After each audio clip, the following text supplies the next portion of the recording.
So welcome to Jumbo IS and welcome to our lecture series called Daily MCQ Practice. In this lecture series, we cover a particular day's current affairs through a set of 4 to 5 MCQs.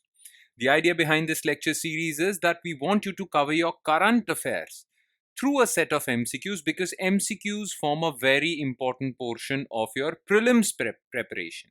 Okay, you cannot clear stage 1 of civil services examination, prelim stage of civil services examination, without practicing enough MCQs. And MCQs from current affairs hold special importance because current affairs form a very important portion of your prelims examination. 40 to 50% of your MCQs are directly or indirectly related to current affairs.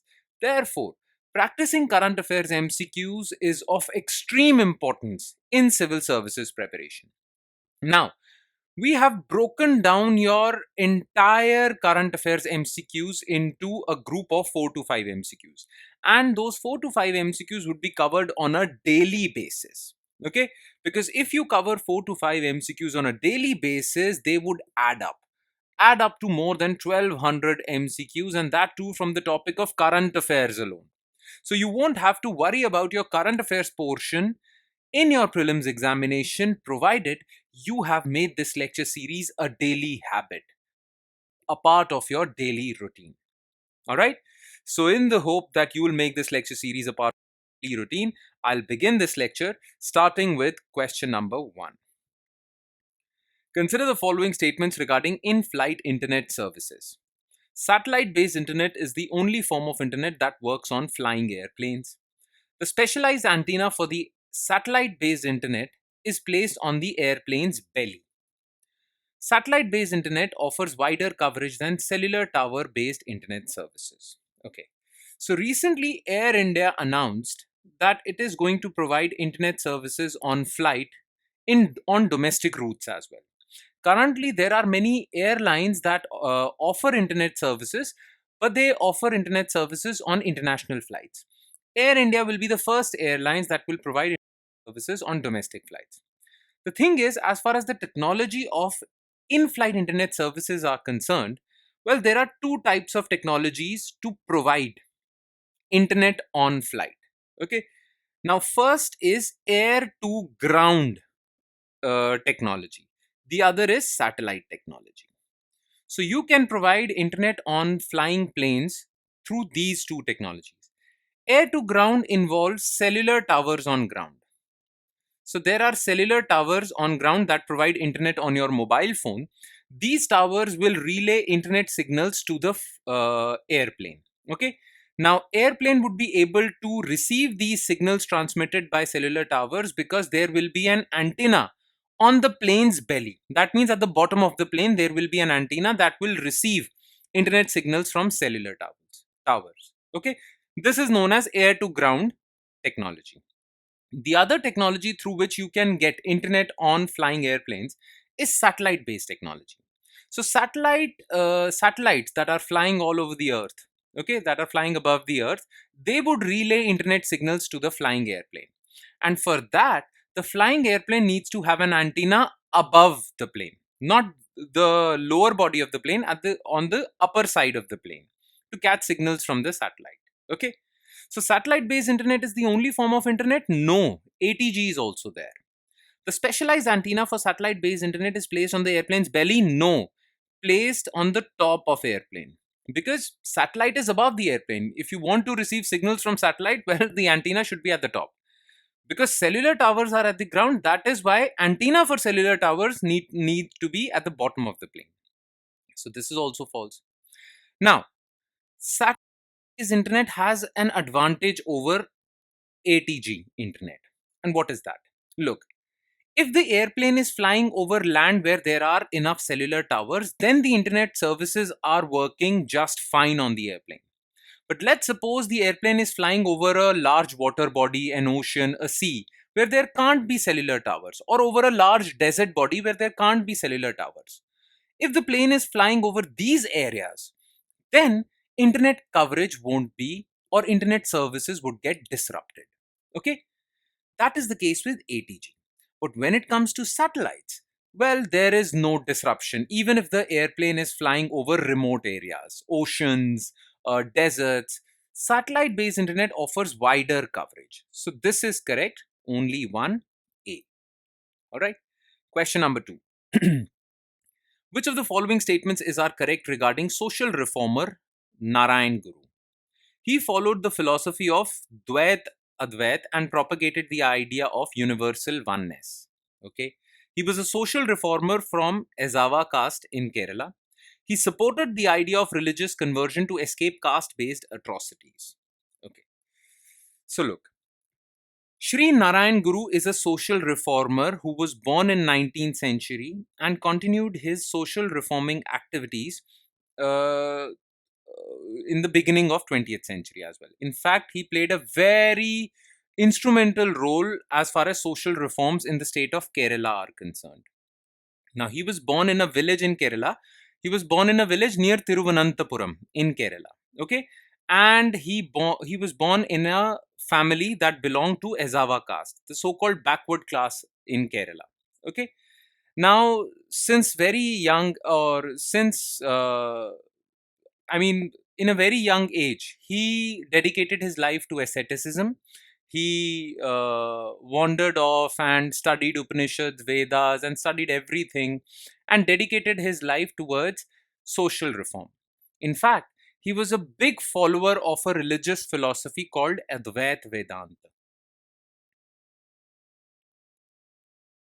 Okay, now Advait Vedanta is a philosophy propounded by Shankaracharya in 7th-8th century AD.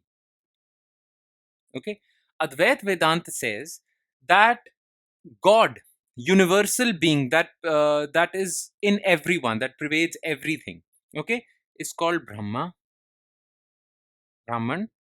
and the individual souls that we all have is called Atma. Okay, now Advait Vedanta says that Brahman and Atman are one and the same thing. After a person's death, Atma goes and merges with the Brahman. Okay, so Brahma, the universal soul, and Atma, the individual soul, are one and the same thing. We all come from this. Okay, this is Advait Vedanta. So basically, he says that we all belong to one single entity, that is Brahman. Okay, now Advait Vedanta says that every one of us are one and the same thing. He believed in the philosophy of universal oneness. Okay, but the philosophy of Dvait Advait says that Brahman and Atman are two different things. He followed Advait philosophy, not Dvait Advait. Okay, so this part is false.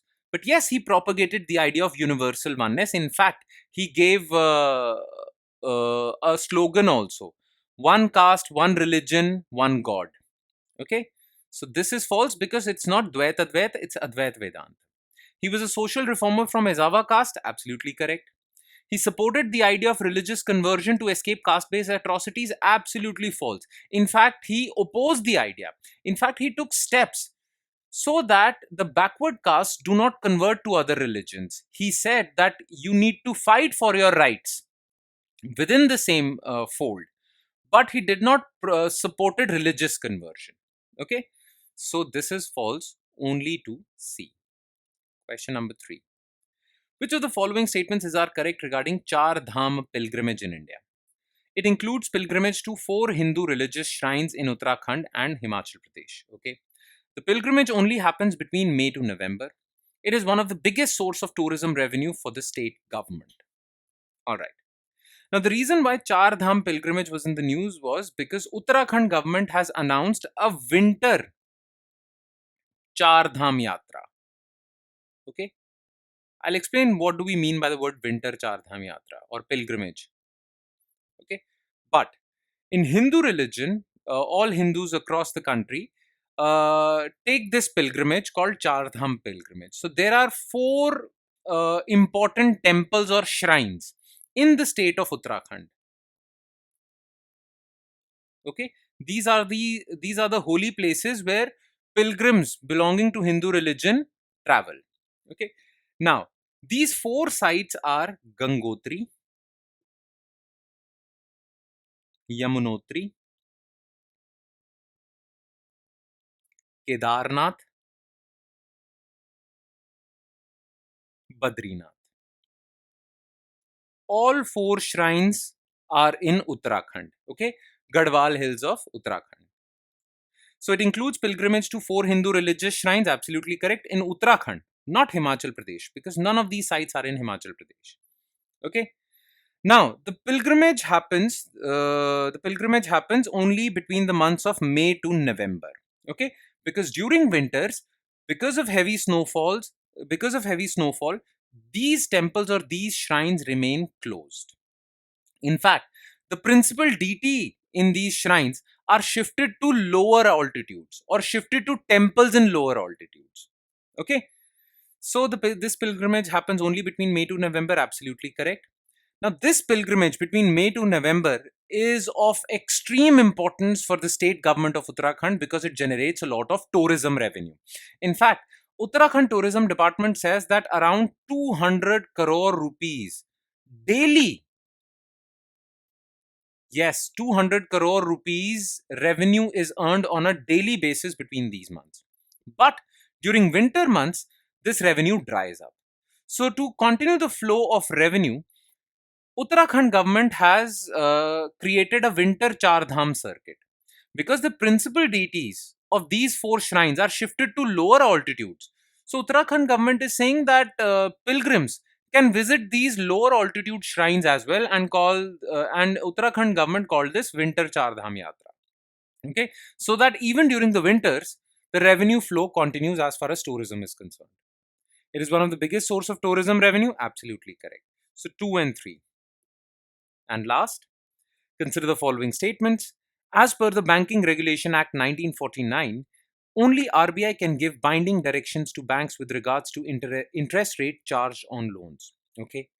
In case of excessive interest rates charged on credit cards, the aggrieved party can approach the consumer forum for relief. Okay. Now look, as per the Banking Regulation Act 1949, its section 21A says that in case there